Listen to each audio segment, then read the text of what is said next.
I have done work with yogis, yes, not in India, but in Thailand. Mm-hmm. And they are very able to go into an amazing state of what I personally am looking for is what we call the alpha state in the brain.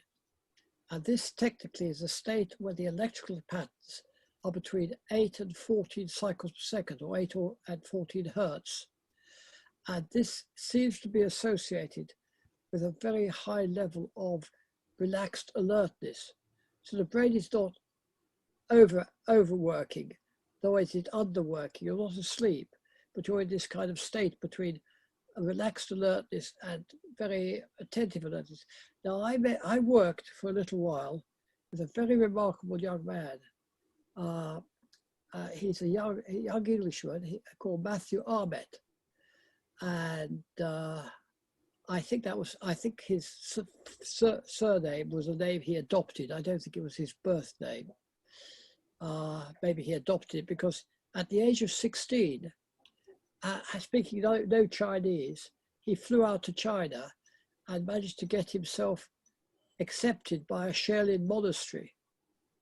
I think it was 14 hours from the nearest town. It was very remote. And he spent 10 years learning the skills of Kung Fu and meditation and Buddhism, of course.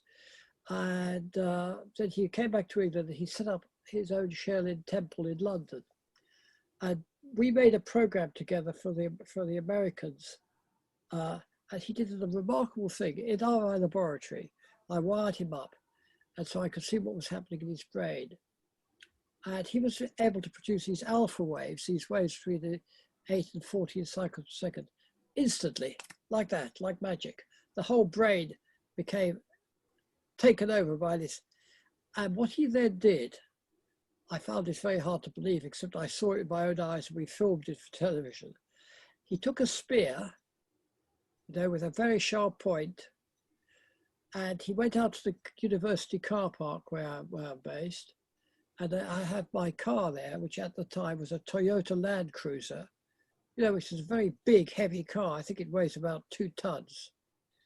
And he put the spear point against his throat, no protection of any kind. And he put the other end of the spear against the bumper of the car, the front end of the car.